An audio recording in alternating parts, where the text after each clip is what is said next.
seriously? Moderna, Minneapolis. Moderna, New York. You need to be heard. Pfizer, Louisiana. Pfizer, Illinois. I need help. I want help, and I want to be heard. My Wisconsin Senator, Ron Johnson, is demanding that the CDC and FDA look into these reports as big tech censors those who try to share their experiences on social media. Senator Johnson joins me now, along with 2 vaccine recipients who say they've had adverse reactions. Now, April, who received the Johnson & Johnson vaccine, and Candace, who received Moderna. So, April, I'm going to start with you. Tell me what happened after you took the vaccine. First off, to know about me, I live next door to an ICU COVID nurse, so I was very frightened of obviously contracting COVID and know how serious it can be. So I went and got my Johnson & Johnson vaccine on April 10th.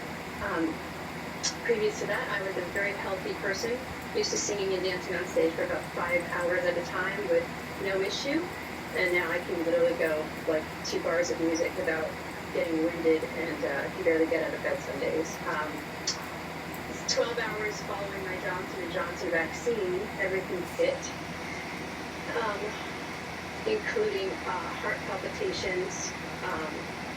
My hands, on the 3rd day, I ended up having some sort of strange thing that felt like a seizure or like full body. My arms were shaking, my hands were blue. I couldn't feel my body. I wake up in the morning and my legs and my arms are like paralyzed and I have to like will my body to work.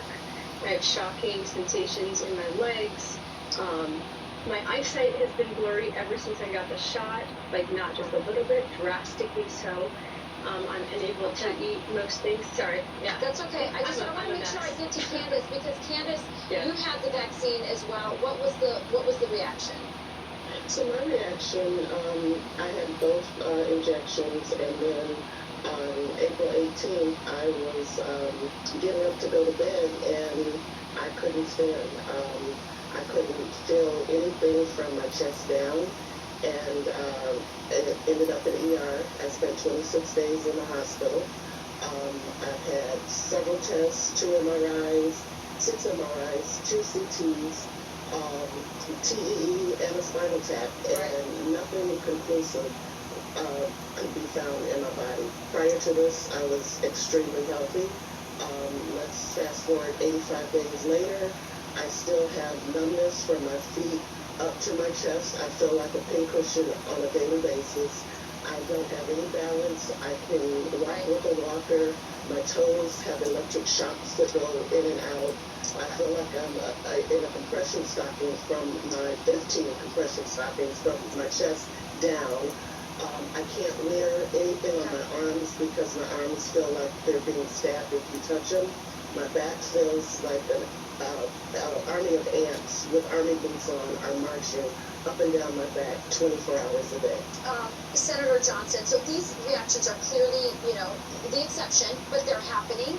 They're reporting them. What I find fascinating is they're reporting them and they're also posting them online with other people who are having similar reactions. And the media, social media, is taking it down, and the CDC is not taking it seriously. Now, I can understand, Senator, why maybe the people who are producing these vaccines might want to, put this down on the quiet and not take it seriously. But why would the CDC not care about these reactions, and why is social media so intent on censoring it?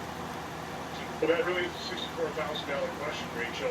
There are thousands of stories like April's and Candace's. There are over 5,200 deaths right now reported on the Bayer system. And our federal health agencies are not taking this seriously, and you're right, the media and social media is suppressing this. But they have support groups. They have support groups that are on social media that are being disabled. People that are helping others that are suicidal have lost touch with people who are suicidal.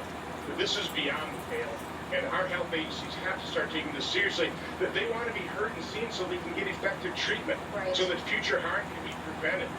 So one thing we need to do is we can't short-circuit the approval process for these experimental vaccines. We have to go through the full observational studies.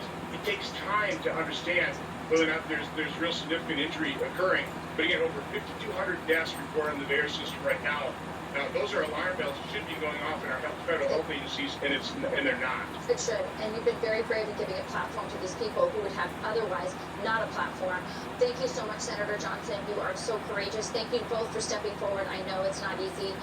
There's been a lot of really weird pushback to hearing the truth. So thank you so much. We did reach out to Facebook for comment, but we have not yet heard back, and adverse reactions to vaccines are being investigated. The great Mark Levin will join us next.